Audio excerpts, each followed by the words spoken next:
Hi, my name's Stephanie, and I am a massive fan of all things music and movies, and I'm also a massive collector. And today I wanted to go through all of the movies that I watched in the month of May. So, according to my list, in the month of May, I watched 14 movies, which is pretty much what I've watched for the last couple months as well, which is interesting. So, 14 movies I watched. 3 of them I had never seen before, and 1 of them I saw in the cinema. The first movie that I watched in May was Cocktail, which I watched late on a Friday night, which I think is the perfect way to watch it. Cocktail was released in 1988, which inherently makes it a movie from the 80s, and to me, they're the perfect movies to watch on a weekend. There's something about these movies and their almost campy, light-hearted nature that works so well with a weekend when you just don't want to think of anything and you just want to watch something with a great soundtrack, with A-listers, and with this really nice colors and cinematography. There's something about this movie and how pretty it looks that I literally can just put it on and just let it happen. I don't even need to be paying attention. I'm content with just seeing the visuals of it. And so yeah, Cocktail, which was a rewatch. I've seen it one other time and I bought it recently, and so yeah, I rewatched it. The second movie I rewatched in May was Jesus Christ Superstar, which is not only like a rewatch for the millionth time for me personally, but it's a rewatch that I've already watched in April because I always watch it every year. For this, I was on a musical kick with my friend and we're trying to watch musicals, so we naturally had to watch this masterpiece. I will call it that. I think this movie is fantastic. I think it's an amazing adaptation of a musical and it works so well on the screen the way that this is done. I think that anyone can watch this movie and enjoy it. Just allow the story to happen. The songs are phenomenal. Every time I watch it, I am always inspired by it. The third movie I watched in May was The Phantom of the Opera, which is the film adaptation of the Andrew Lloyd Webber musical that was released in 2004. This movie I've seen so many times since I was 8 years old. Phantom of the Opera has always been a huge part of my DNA and a huge part of my being and my heart, and I cannot watch this without weeping. I can't listen to it without weeping. It is a masterpiece. It is a genius at work. I will never allow any criticism of these songs. I just can't. I'm just like, this creation is perfection. So this night that I watched Jesus Christ Superstar and Phantom of the Opera ended up being Andrew Lloyd Webber musical double features, which I will always be happy to indulge in. Phantom of the Opera, I think, is my favorite musical. That and Wicked are pretty equal. The way that they have been a part of my life ever since I was a kid. They always provide me with comfort and inspiration, and I can watch this and get lost in it every time and always be moved and crying and a mess by the end of it. I think that it is such a powerful piece of work. I have also read the book that the musical is based on, the Gaston Leroux book, and I have seen the stage musical 3 times at this point, and again, that's something I could sit through 100 times. Number 4 is a movie that I missed out on seeing in the cinema earlier this year. So with all the Oscar movies that came out, I feel like I was at the cinema a lot, but I missed out on seeing The Last Showgirl, which I was really excited for. I'm a big fan of Pamela Anderson and I really enjoy Gia Coppola's movies as well. I was very excited to watch this and I really enjoy this movie. I enjoy a character-driven movie where we get to sit with a character, and I enjoy this world, this Las Vegas world, and the show and the colors in this movie and this whole situation. It's a devastating situation. I love movies that are set in Vegas. I am yet to go, but I always enjoy seeing lifestyles and situations that take place in Las Vegas. So this movie I really enjoyed, and this DVD is super cool because it is pink. Number 5 on my list was a movie that I have grown up with and used to watch at sleepovers a lot, and that movie is Sleepover from 2004. I watched this movie because it was available on YouTube Movies, which I don't usually use, but it came up one day and I was like, I have not seen this movie in ages, and it was extremely nostalgic to relive that movie. I love the colors in it. This is something that I've become very passionate about lately, is colors in movies and just how something looks visually. At this point, I really want to watch movies where I feel like I can just put it on and mute it and just be entertained by the picture I see on screen.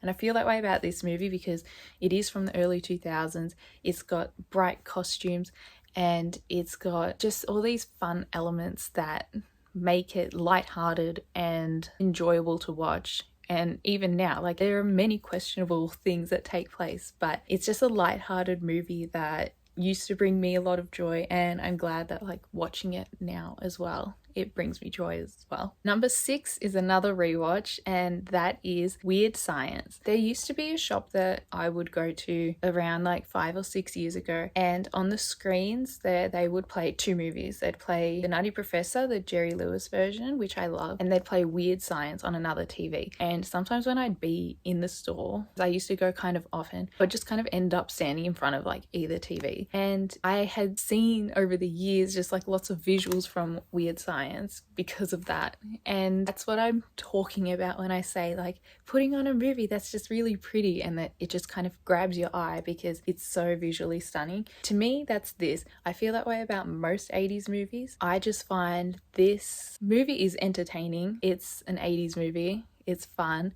And it is so pretty to just have on. And also I watched this late on another Friday night, which I highly recommend with any sort of 80s movies, to be honest. But yeah, Weird Science, which is always a fun watch. Number 7 was a movie I hadn't seen before. It is a movie that Apple TV sent to me early to watch because I'm part of their First Bite program, which pretty much means they are able to send me new releases early so that I can watch them, which is super cool. So that movie that I watched was called Fountain of Youth, and I really enjoyed it. It was extremely catered to me. It was all about archaeology and mythology, and it was like about a big quest, and it was such a fun watch. It was directed by Guy Ritchie. That was Natalie Portman and John Krasinski, and yeah, it was very epic in nature. It was super cool, and I'm so grateful Apple TV contacted me and let me see it early. Number 8 was a movie that I've grown up on and I've seen countless amount of times. I'm sensing sort of a theme with May when it comes to nostalgia and all of that. But that movie is the Care Bears movie. This I found on YouTube Movies. I do have a copy of this. It's like a family copy of it, but I don't have it within my own personal collection at this point. Care Bears movie from 1985. This movie is the definition of a comfort movie. It is visually stunning. Songs and the story and everything about it is so sweet. Carole King sings the opening song, which made me cry when I went to rewatch it because I hadn't heard it in so long and I knew all the words and I was like, this is just so sweet. It's got that vintage looking Care Bears look, which is my favorite, and it felt like a big warm hug getting to rewatch this movie, especially after not seeing it for a while. It was super special. Number 9 is a movie I don't currently own. My friend owns it and that's how we watched it, but it is High Society. This movie starred Grace Kelly, Bing Crosby, and Frank Sinatra. We watched it under the impression that it was a musical. To me, I wouldn't classify it as a musical. I would classify it as a movie in which they have Frank Sinatra there and Bing Crosby, so singing needs to happen.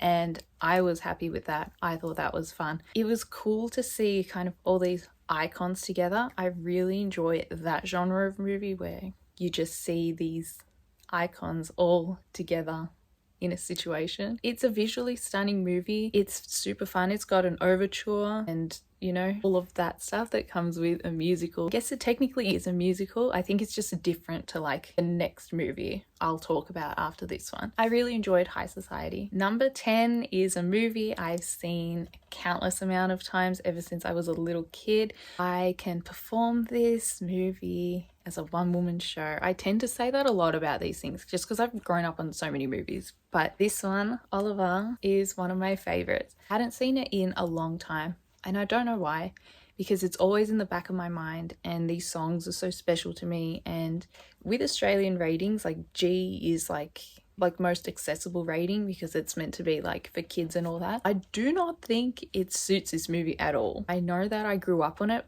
and I was like extremely little when I watched this the first time, and it's just become part of my DNA and everything.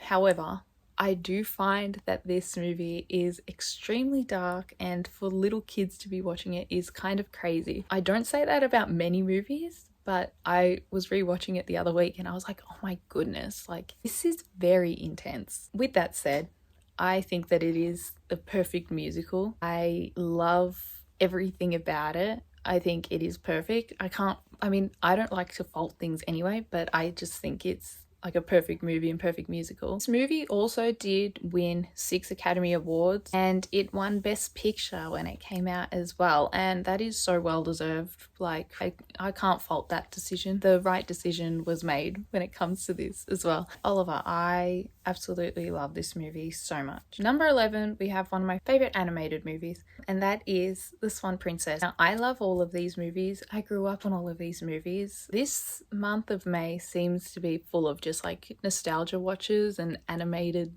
nostalgia watches, which I'm not mad about because I love these movies, and honestly I hadn't revisited a lot of them in a while, so I'm glad to have delved back into all of that. I don't see many people talking about the Swan Princess movies. I think they should, because the animation is stunning, and the songs in all 3 of these movies, especially like the big ballads, are fantastic. They are amazing songs that have been stuck in my head since I heard them at like age 3 or whatever it was when I first was watching these on tape. They are so special and pretty, and these movies are so much fun. I did end up watching all 3 in the last little while, but yeah, the first Swan Princess movie. Number 12, this changes the vibe just a little bit, and that is Twin Peaks Fire Walk With Me, directed by David Lynch. Now, I hadn't watched this movie since I watched it maybe 8 years ago when I first finished Twin Peaks, and I remember being so excited to watch this and being kind of traumatized after watching it. I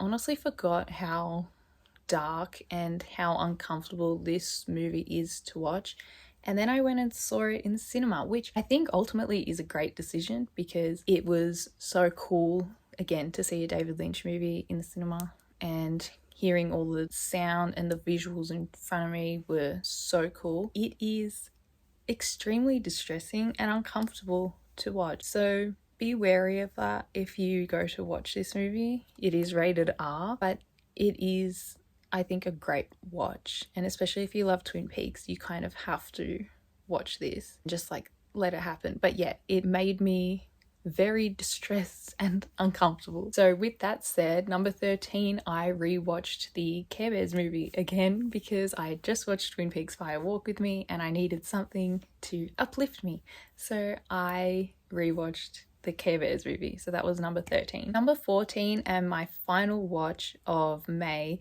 was the second movie in the Swan Princess series, which is The Swan Princess and the Secret of the Castle. I think this is the one I must have grown up on the least. I still remembered a lot of it, but I think the first one and the third one are the ones that I mainly watched as a kid. So the second one is fun and really pretty and all of that, but yeah, it's not the same as the first and third. Really random observation with that, but I of course love these movies and I enjoyed watching them. So those are the 14 movies that I watched in May. I didn't watch many new movies, which is interesting, but also I was just like so busy and I felt the need to lean into animation and really bright colors for some reason. I just want to see bright colors and pretty things, and why not? That's my new theme. So yeah, we'll see how I go for June and how many movies I get to watch then. Anyway, thank you so much for watching, and I'll see you next time.